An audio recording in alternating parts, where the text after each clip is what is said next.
Lord,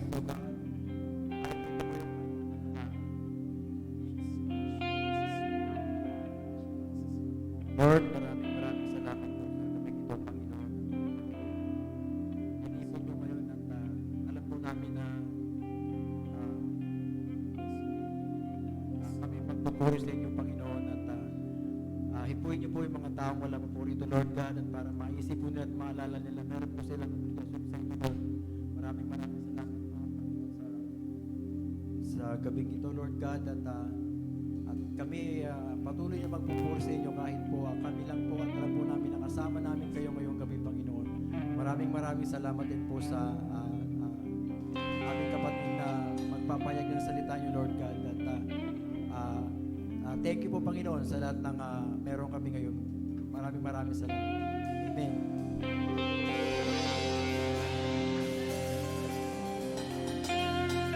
Amen. Ngayon po, wala po tayong ngayon kundi magpasalamat at magpuri sa ating Panginoon at pasalamatan po natin ang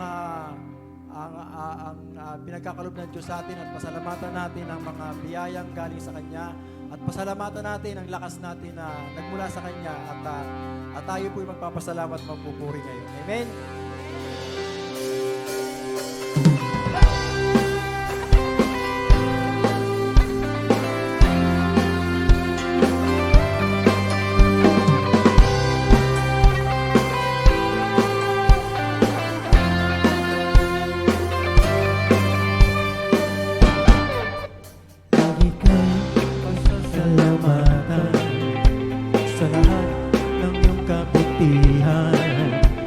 Purihin kita, sasayawan kita. Sa presensya mo, ako'y magsasaya. Sa puso ko'y wala nang ang iba. Oh Diyos, oh Diyos, lagi kang pasasalamatan sa lahat ng iyong kabutihan. Pupurihin kita, sasayawan kita. Sa presensya mo, ako'y magsasaya.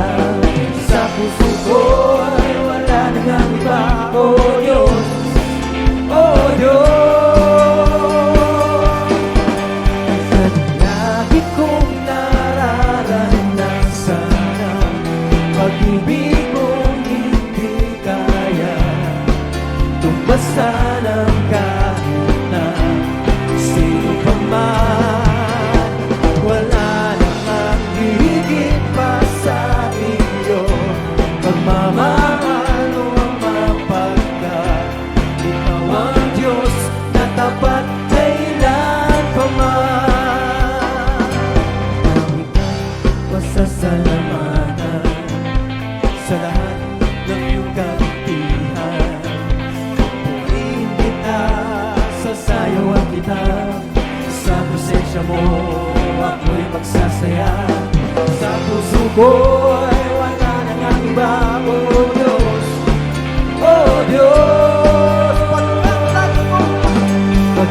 lagi kong nararanasan pag-ibig mo hindi kaya tumbasan ang kahit na sino pa man. Wala nang higit pa sa iyo, pagmamahal o ang mapagkat. Ikaw ang Diyos na tapat kailan pa man.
kasama sa presensya mo'y muling maranasan. Ako ay narito ngayon, nananabik, nananabik na makita luwalhati ang iyong mukha. Ako ay narito ngayon, naghihintay, nakasama sa presensya mo'y muling maranasan. Ako ay narito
Po tayo manalangin. Panginoon, maraming salamat sa gabi pong ito. Na muli ang iyong presensya, O Diyos, ay nasa aming kalagitnaan, Lord God. Lord, patuloy kang kumilos sa lugar na ito, Lord God, as we listen to your word. Muli mo kaming turuan. Aming puso, O Diyos, ay aming bubuksan, Panginoon, upang iyong mga salita, O Diyos, ay manatili sa aming mga buhay, sa aming mga isipan at puso, Lord. Maraming salamat, O Diyos. Purihin ka, sambahin ka sa pangalan ng aming Panginoong Jesus. Amen and amen.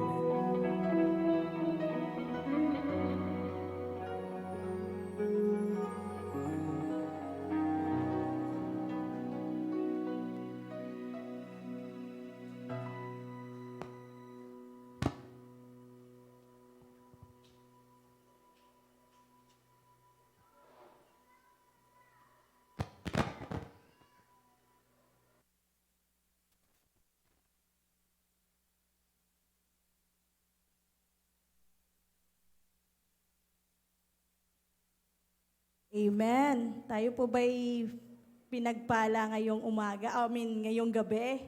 Amen. So, dadako po tayo po sa testimony po natin. So, basahin ko lang po. Gusto ko lang pong basahin po ang 1 Thessalonians verse 5. Wait po. Chapter 5, verse 18. Sabi po dito, give thanks in all circumstances, for this is God's will for you in Christ Jesus. So, no matter what happened pala po talaga, so kailangan po natin pasalamatan ng Panginoon sa buhay po natin. Amen? Kahit ano man yan po, kahit ano man yung sakit, ano man yung mga pinagdaanan nating problema, so kailangan talaga nating pasalamatan ang Panginoon. Amen po?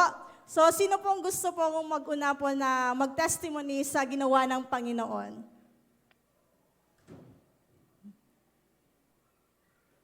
Sige po, unahan ko po. So ako po, nagpapasalamat po ako sa Panginoon kasi po, yun nga po, yung dalawa po yung trabaho ko po, pero siya pa rin po yung nagbibigay po sa akin ng kalakasan. So nagpapasalamat po talaga ako sa Panginoon sa kalakasan na ibinibigay niya sa akin araw-araw po. So yun nga po, so si Lord po talaga ang magbibigay po sa atin ng strength, siya po talaga yung magbibigay sa atin lahat-lahat po na pangangailangan po natin sa buhay po. Amen? So sino po yung susunod? Kuya Ferdy? Amen.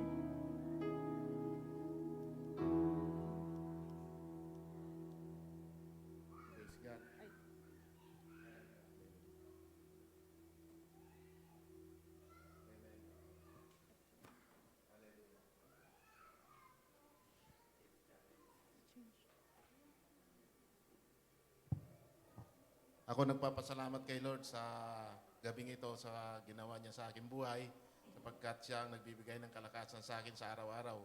Sapagkat sa paglabas ko ng tuwing madaling araw ay kami lang dalawa ni Bro Rio ang nagda-down watch, kaya ang kalakasan na binibigay niya sa akin kahit pagod sa trabaho, ginigising niya kami pamaaga upang kami ay makapag-down watch ni Bro Rio. Bagamat dadalawa kami, andiyan pa rin ang ating Panginoon na maggagabay sa atin sa araw-araw. Kaya ang kalakasan ay manggagaling lang sa ating Panginoon. Hindi kami hinahayaan na manghina sapagkat siya ang nagbibigay ng kalakasan sa bawat isa sa atin.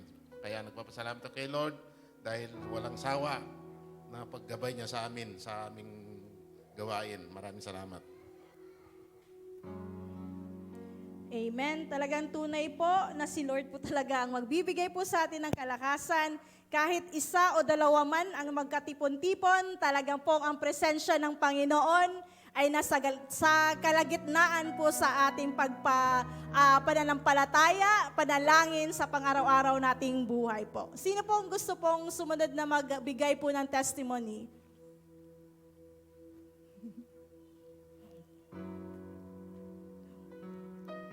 Brother Dudes.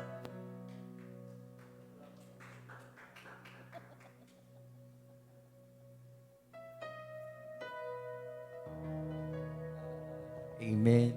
Nagpapasalamat lang ako kay Lord sa loob ng yung nakaraan ng isang taon kasi na kahit maraming problema ng mga nakaraang taon at maraming pagsubok, at least nalagpasan namin ng pamilya ko. At harapin naman namin ngayon yung bagong pagsubok. Pero nagpapasalamat pa rin kami. Kasi hindi naman kumpleto buhay mo pag walang mga trial sa buhay mo. Diba? Kaya kailangan, ano lang natin, labanan natin kasi nandiyan naman ang Panginoon para sa atin. Tsaka salamat din dahil kahit papano, yung anak ko medyo malaki na pinagbago niya ngayon Kasi dati hindi mo yan mapalabas. Lagi sa kwarto lang. Kaya thank you. Kasi sabi nga nung teacher niya, dapat daw bigyan ng konting kalayaan. Pero wag naman daw yung masyado. Kasi nga napapansin nila sa school na parang alam siya sa mga tao, tapos lagi siyang magugulatin. Pero ngayon hindi na kasi binawasan ko na yung laging pinapagalitan. Kasi dalaga na. Hindi, nahiya na ako. Pero minsan pag talagang sobra yung kakulitan niya, hindi ko mapigil talaga sa sarili ko na napapagalitan ko talaga. Pero pagkatapos ko naman siyang pagalitan, paliwanag mo bakit ka pinapagalitan. Sino may kasalanan? Hindi naman ako. Magagalit ba ako kung wala kang ginawa? Kaya thank you sa Lord dahil kahit paano po lagi kami sinasamahan sa buhay namin. Yan lang. Amen. So talagang po, pag si Lord po talaga ang naging sentro ng buhay po natin, talagang pag ano yung pinagpipray po natin, talagang ibibigay po sa tamang panahon po. So next po, tatawagin ko po si Pastor Alvi, baka po magbigay ng testimony.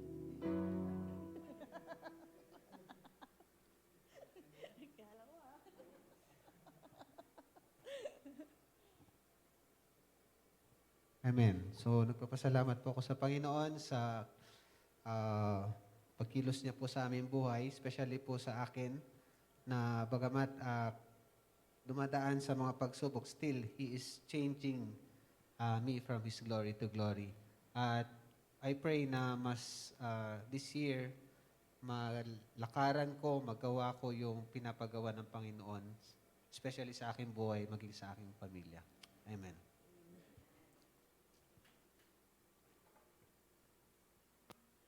Amen. So maraming salamat sa buhay ni Pastor Alvi at saka sa guidance po ni Lord sa kanilang pamilya. So yun nga po, talagang kami po magkasama po kami sa bahay. Talagang pong andun po talaga yung mga konting mga pagsubok sa buhay. Hindi naman po talaga mawawala yan. Pero pag nasa presensya po talaga tayo ng Panginoon, kahit anumang pagsubok, hindi po tayo papabayaan po ng Panginoon. So ngayon po, ibigay ko na po sa magbibigay po ng salita ng Panginoong Diyos, si Brother Van Loren.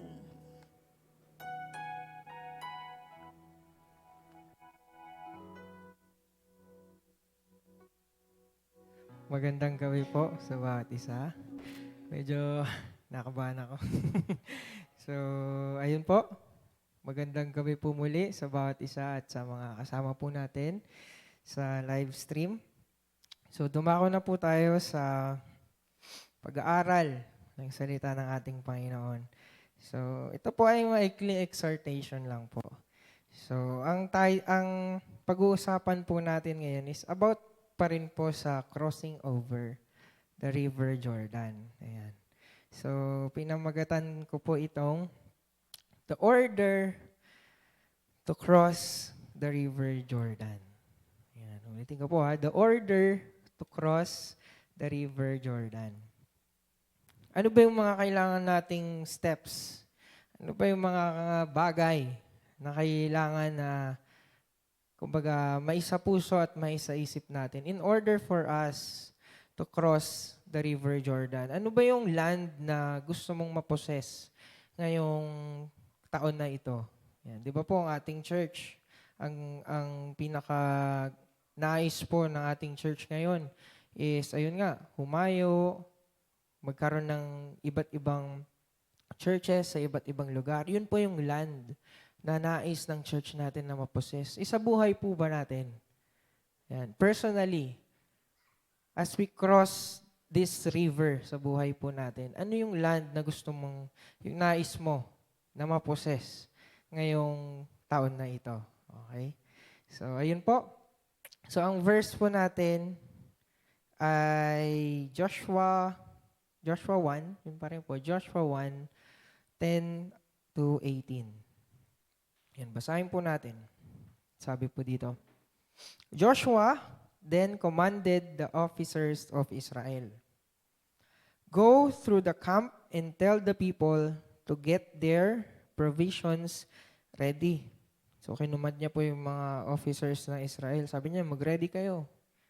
And then, in 3 days, you will cross the Jordan River and take possession of the land the Lord your God is giving you. So, sa 3 araw daw po, magkocross sila ng river at kukunin nila yung land na ibinigay na sa kanila ng Panginoon.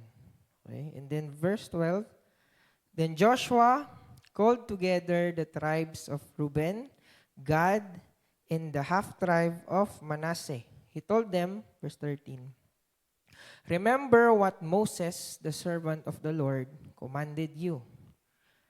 The Lord your God is giving you a place of rest. He has given you this land. Verse 14, your wives, children, and livestock may remain here in the land Moses assigned to you on the east side of the Jordan River. But your strong warriors, fully armed, must lead the other tribes across the Jordan to help them conquer their territory. Stay with them. Verse 15.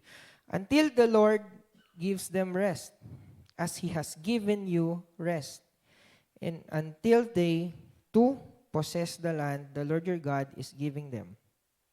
Only then may you return and settle here on the east side of the Jordan River in the land that Moses, the servant of the Lord, assigned to you. Verse 16. They answered, Joshua, we will do whatever you command us, and we will go wherever you send us. 17. We will obey you just as we obeyed Moses. And may the Lord your God be with you as He was with Moses. Verse 18. Anyone who rebels against your orders and does not obey your words, and everything you command will be put to death. So be strong and courageous. Ayan. So, nakikita po natin doon yung, kumbaga, yung preparation nila Joshua, yun yung kanya pong mga armies, yung kanya pong mga tao, kung paano sila nag-prepare to cross the Jordan to possess the land. Okay? So, kung makikita po natin, madali po bang mag-cross ng isang river? Ayan. Di ba, pag nakikita natin, river, nagfo-flow yan, minsan malakas yung agos. So, hindi po madaling mag-cross ng river. Kaya po, umpisa pa lang, sabi ni Joshua, be ready. Mag-prepare kayo. So, things to remember to cross over. So, ito po yung mga bagay na kailangan nating tandaan na para maka-cross over tayo dun sa river na yun. Kasi nga, hindi madali eh. Merong challenges dun eh. Merong may agos dun eh, ng tubig. So, sa buhay po natin, in order for us na ma-receive yung gusto nating ma-receive ngayong taon na ito, yung goal natin sa taon na ito, we must cross yung challenges na meron sa kalagitnaan natin. Amen? So number 1, be ready. Yan. So katulad nga po doon yung sinabi sa verse 11, di ba po? Go through the camp and tell others to get their provisions ready. Bakit? Kasi in 3 days, sila nga po ay magko-crossover. So ngayon po sa umpisa ng taon po natin, sa buong taon na ito, kung meron tayong tinutumbok na goal na marating sa taon na ito, be ready. Kailangan handa po tayo ngayon pa lang. Umpisahan na po natin January pa lang. Bakit? Ang haba pa po ng taon, di ba? Ilang buwan pa. Or ilang taon pa kung kailan natin marireceive itong sound. And Mike? Ano ba yan? Saan ako? So, ayun, ilang taon pa o ilang months pa ang tatahakin natin. So, sa buwan na yan, habang naglalakbay tayo dyan, habang gusto nating makuha yan, meron tayong pagdadaan ng river. Challenges sa buhay natin. Hindi man natin alam ngayon kung ano yan. Kaya po, kailangan nating mag-ready. Okay?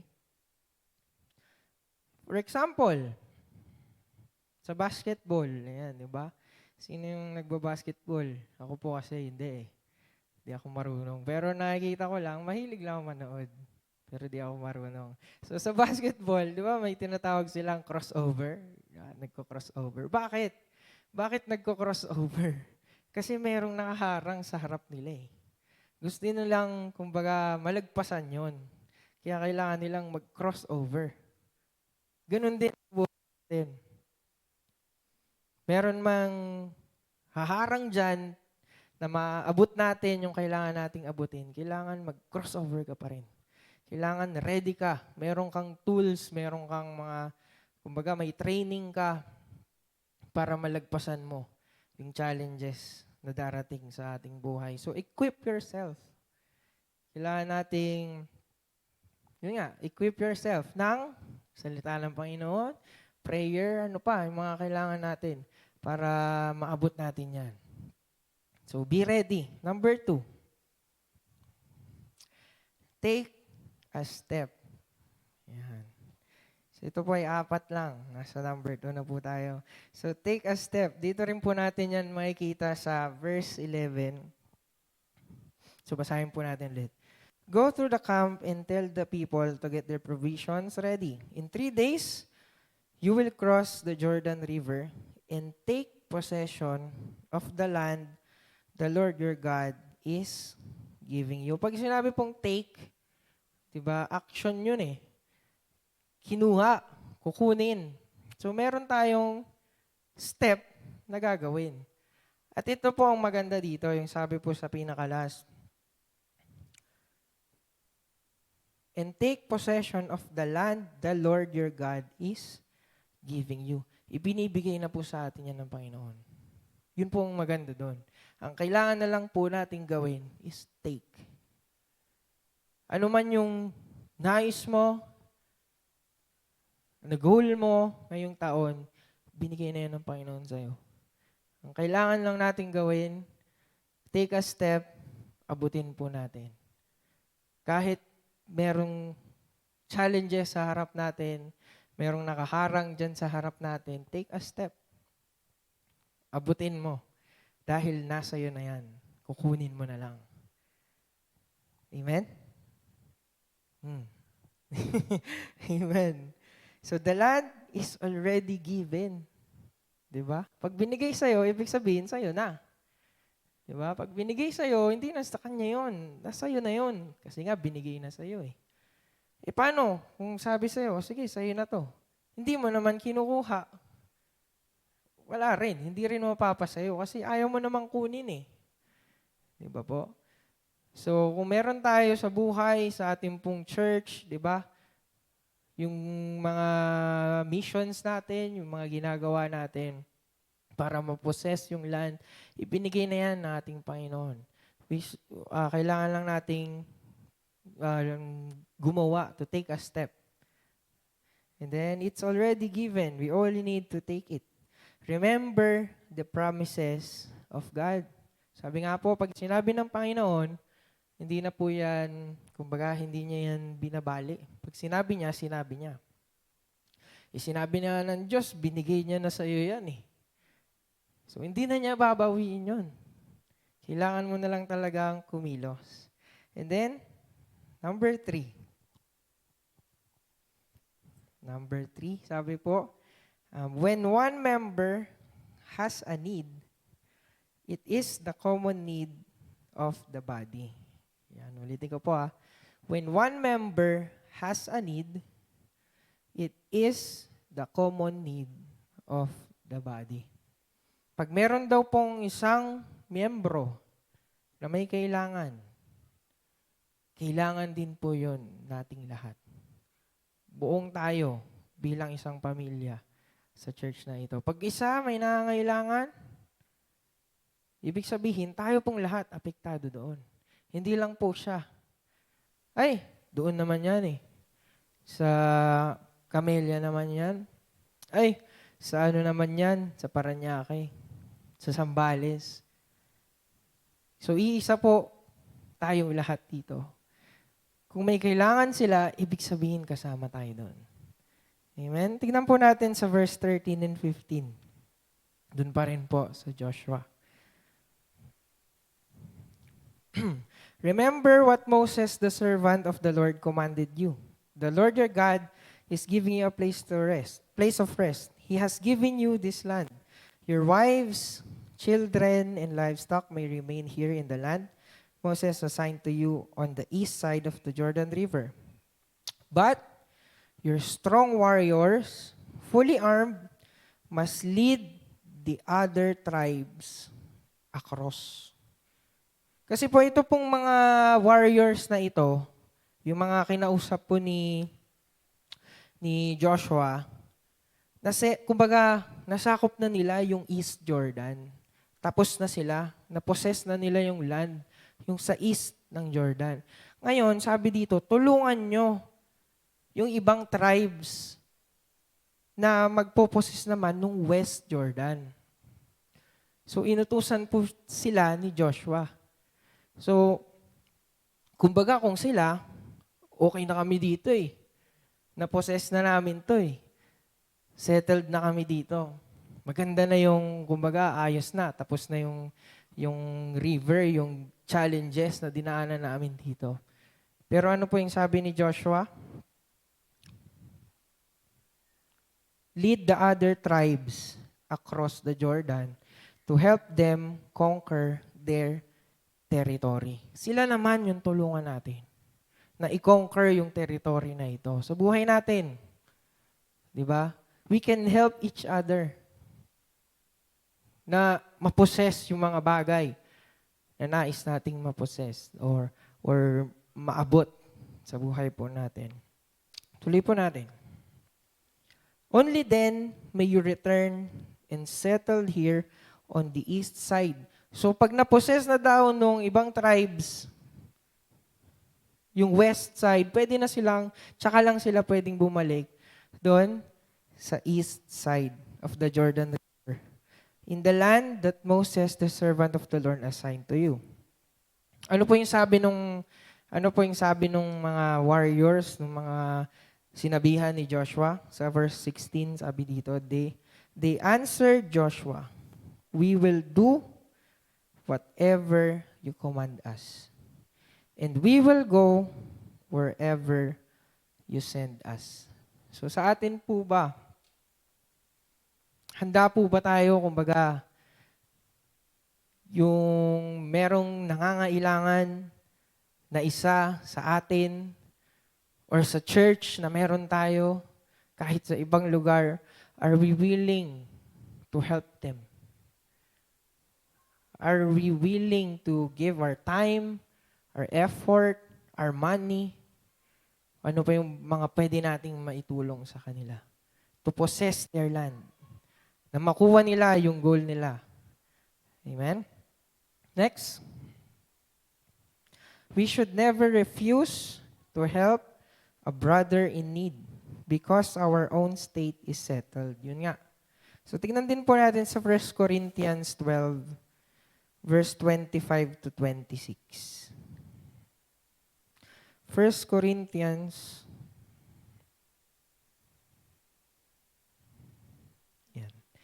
1 Corinthians 12, verse 25. Ayan. Sabi po dito, this makes for harmony among the members, so that all the members care for each other. If one part suffers, all the parts suffer with it. And if one part is honored, all the parts are glad. So ayun nga po, bilang isang pamilya, bilang isang part ng J Blue Church, Jesus Be Lifted Up Church, kapag nag-suffer ang isang member or isang church po natin, kasama po tayo doon. Pag ang isang church or member po natin ay in-honor, merong magandang nangyari, kasama po tayong lahat doon. Amen? So, hindi po natin pwede, nandun naman sila sa malayo eh. Ay, hindi ko naman close yung tao na yan. Pero sinasabi natin nga, we are one family. So, sa loob ng pamilya, kapag nasaktan ng anak, nasasaktan ng magulang. Ganon din po sa atin. Kapag may napilay, kasama tayong lahat dun. So, kaya, bawat isa sa atin, we must be ready. Kailangan nating maghanda to help other people, to help ourselves, to be ready. Diba po? Meron nga tayong step na gagawin. Last po. Number 4. Unity. Ayan. Makikita po ulit natin yan sa verse 16 and 18 po no Joshua. Basahin po ulit natin. Verse 16 and hanggang 18 na po ito. So basahin po natin. They answered Joshua, "We will do whatever you command us, and we will go wherever you send us. We will obey you just as we obeyed Moses, and may the Lord your God be with you as he was with Moses. Anyone who rebels against your orders and does not obey your words, and everything you command will be put to death. So be strong and courageous." So kailangan po nating magkaisa. Dahil mahirap po na meron tayong goal na makamit, na makuha, na ibinigay na sa atin ng Panginoon. Pero hindi po tayo nagsasama-sama, iba-iba yung ating pong pananaw sa buhay. Sa tingin po ba natin kung tayo ay nag-step, tayo ay ready, pero wala tayong unity? Sa tingin po ba natin, makukuha natin yon? So, kailangan sa buhay po natin, magkakaisa po tayo. Ano ba yung nais natin? Ano ba yung binabasa natin? Ano ba yung goal natin? So, kailangan alam po natin, bawat isa yon. Hindi lang tayo, maging yung mga satellite churches po natin. We should have one heart, one mind, one spirit. Hindi po pwedeng, dito lang kami. Kasi dito kami, ito na yung settled na kami dito eh. Ito yung binigay sa aming lugar eh. Dito lang kami, sa Sambales eh. So, we should ready ourselves na, yun nga, humayo or help them kung ano man yung pwede nating maitulong. We are one family, we should work together. So mahirap po kung si Bishop lang, di ba? Mahirap kung ikaw lang, mahirap kung ako lang. So kaya po tayo pinagsama-sama dito. Kaya po tayong lahat ay nasa iisang church. Magkakalayo man po tayo, but we are one family, so we should work together. Amen? For us to be able to cross your river, to cross our river, and possess the land na ibinigay na sa atin ng ating Panginoon. Amen? So, conclusion lang po. Sa verse 16, napakaganda po kasi nung sinabi dito nung mga soldiers, ng mga tao, mga leaders ni Joshua. Sabi po dito, yun nga, we will do whatever you command us, and we will go wherever you send us. So, para po sa atin, ito yung maging, kumbaga, ito yung maisapuso po natin. Nais po ba nating magampanan yung role natin as a leader of this church? Nais ba nating magampanan yung role natin bilang part ng isang pamilya? Isang isang company or anuman yan kung nabibilangan natin. So ano pong kailangan meron tayo? We will do whatever you command us. And we will go wherever you send us. Amen? So sa taon pong ito, alam ko po bawat isa sa atin, meron ng naiisip, meron ng goal, meron ng nais marating, meron ng nais makuha sa taong ito. At lagi po nating tandaan, yan po ay ibinigay na ng ating Panginoon. Kailangan lang po nating maging ready, take a step, and help each other, and meron tayong unity sa bawat isa. Ayun lang po. Maraming salamat po.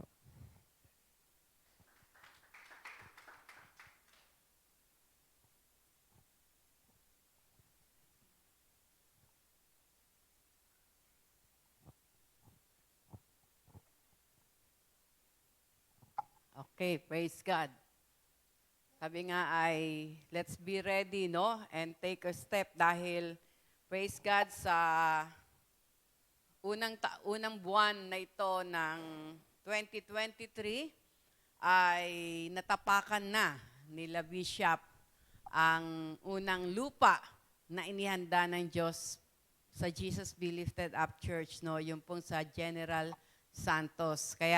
City. Kaya kung makikita nyo, no, yung pinadalang pictures nila Rever kanina, yung first evangelism, tsaka second evangelism, dalawa kaagad, ano? Kaya doble talaga. Alam nyo yung pong sa March din, sa Bohol, March 17 to 22, dalawa rin po kaagad, no? Dalawa rin po kaagad na town ang nakahanda, no? At kaya purihin ang ating Panginoon. Let's be ready.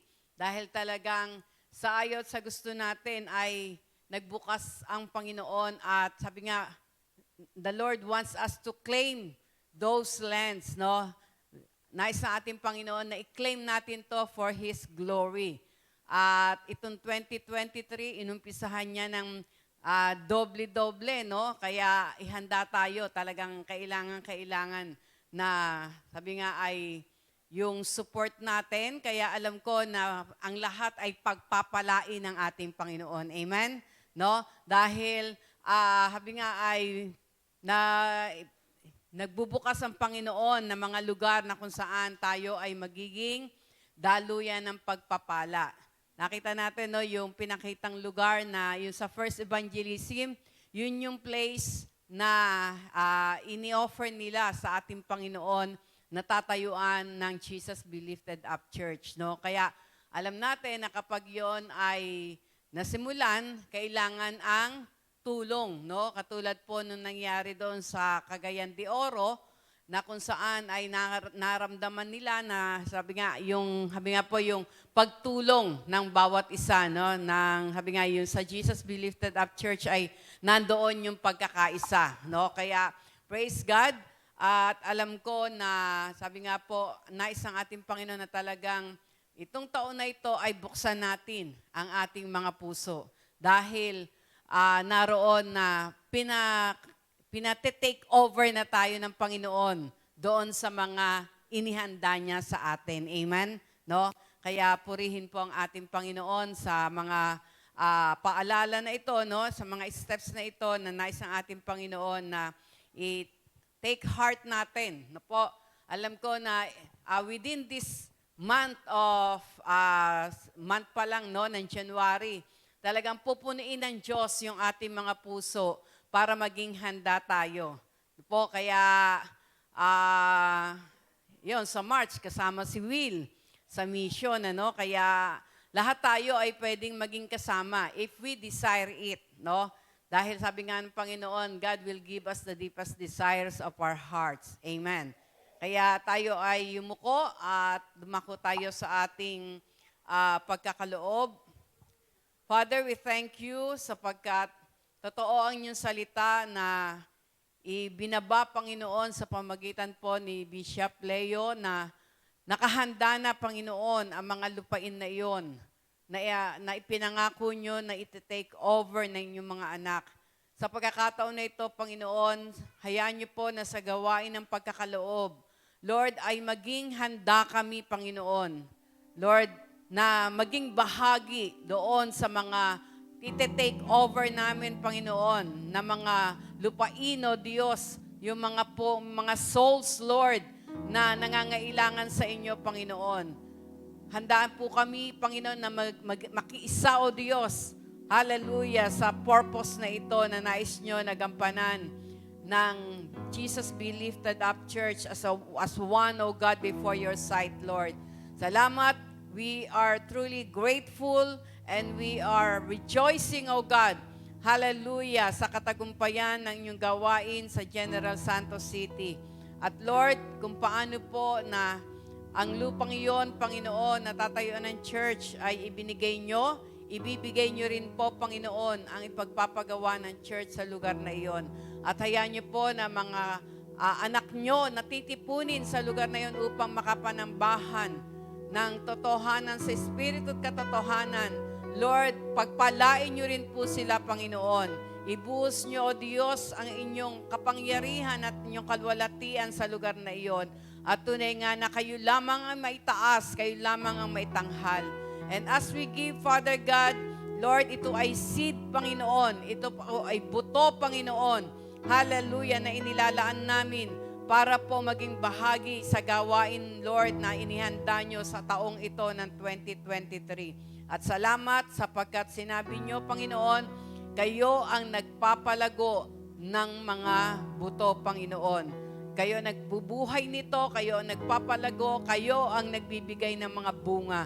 Kaya alam po namin na lahat ng aming ipinagkakalob sa inyo, sa monetary man ito, Panginoon, sa talento, sa oras, everything, O God, ay magbubunga, Panginoon, na ang bunga ay magbibigay ng kalwalatian at kadakilaan sa inyong banal na pangalan. Maraming pong salamat. Truly, we honor you, we bless you, and we adore you. In Jesus' mighty name, amen and amen.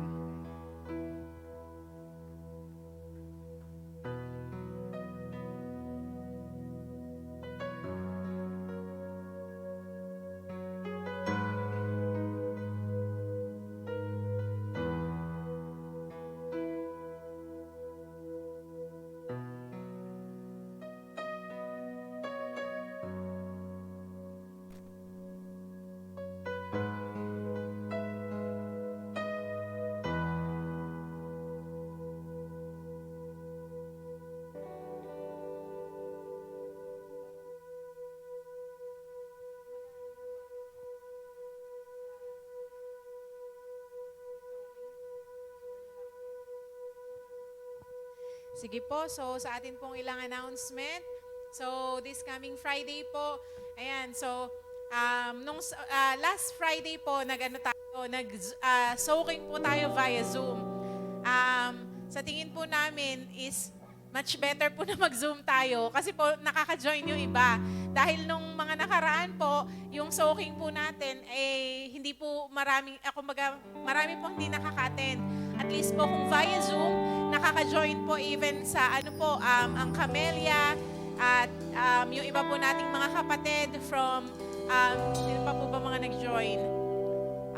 Sa Mindoro ba may nag-join po nung last week? I think basta po kumbaga in-open po natin siya for everybody. So this coming Friday po ulit 7:30 meron po tayong soaking via Zoom. So sinasend po natin yung link sa atin pong mga GC. So you can join us po to pray, to intercede, and let's join our hearts together to really come before the throne room of our God as we worship the Lord, as we pray. At yun nga po, isama po natin yung patuloy na mission na ginagawa po nila Bishop Leo, ni Rever, at ni Pastor Ching Motoy po sa General Santos City. So, we believe that God will do more sa atin pong iglesia. At yun nga po, katulad ng sinabi po ni Van, lahat po tayo ay kailangan. Kumbaga, we need to be ready body of help sa mga kapatiran po natin. So, kaya po, yun nga po, in every way, through prayers, at yun nga po, nabanggit ni Rev Stella, katulad nung Floringan po yung J Blue Church natin sa Cagayan de Oro. So, nag-share din po tayo. So, sabi nga po, katulad nung binanggit po ni Rev Stella, we believe that the Lord will going to bless each and every one of us because we will be a channel of blessing. Sabi nga, katulad po ng shinare ni Van ngayon, wag po tayong makontento that tayo dito, okay na, di ba? Okay na yung church po natin dito sa Molino Tree. Kumbaga, naka-tiles na. Pero sabi nga po, may mga binubuksan pong gawain si Lord na sila naman yung kailangan nating tulungan. So, praise God po for His word tonight.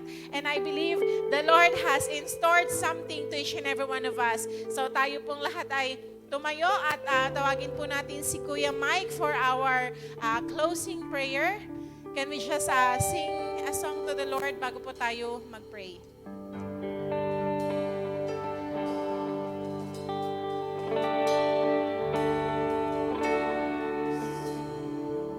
Papuri at pasasalamat aming Diyos.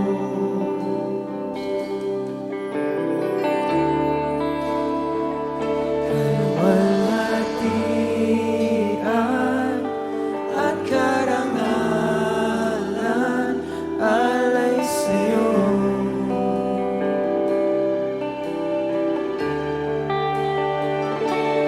Narito ang buhay ko, Panginoon, gamitin mo, sa'yo lamang iaalay ang puso ko sa'yo.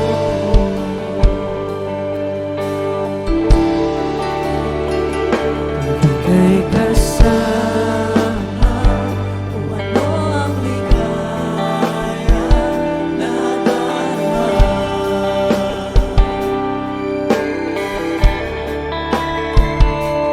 May pag-asa ako nakikita pagkapiling ka.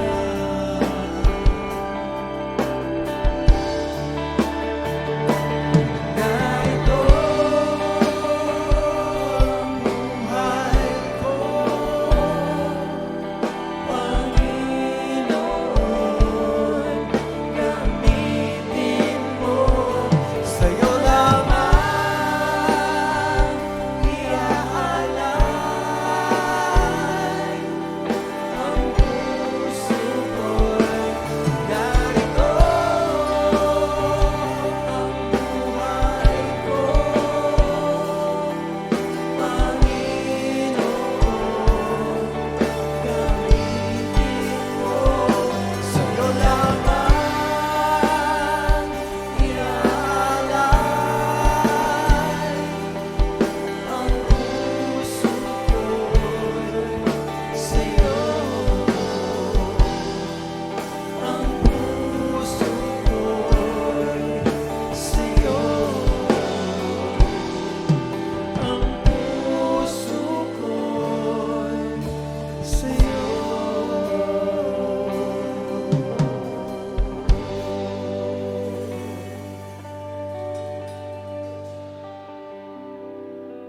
Tayo po'y manalangin. Lord, salamat sa gabing ito, Panginoon, at dinako mo ang aming mga paa sa lugar na ito, Panginoon.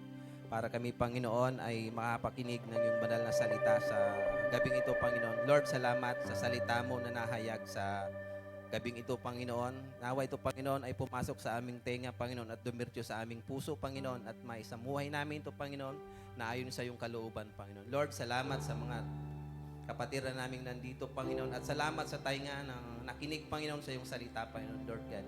Nawa, Panginoon, ito ay tumago sa aming puso at makita sa aming sarili, Panginoon, Lord. Salamat, Panginoon, sa mga kapatid na nandito, Panginoon. Kung paano mo sila, Panginoon, iningatan, Panginoon, na makapunta sa bahay-sambahan na ito, Panginoon. maging sa kanilang pag-uwi sa kanilang tahanan, Panginoon, Lord. Ingatan mo sila, Panginoon, Lord. At ibalik mo po, Panginoon, kami sa next week, Panginoon, sa midweek service, Panginoon, Lord. Salamat, Panginoon. Sa iyo namin binabalik ang papuri, pasalamat sa matamis na pangalan ni Jesus. Amen. Sumasayaw na nga sa galang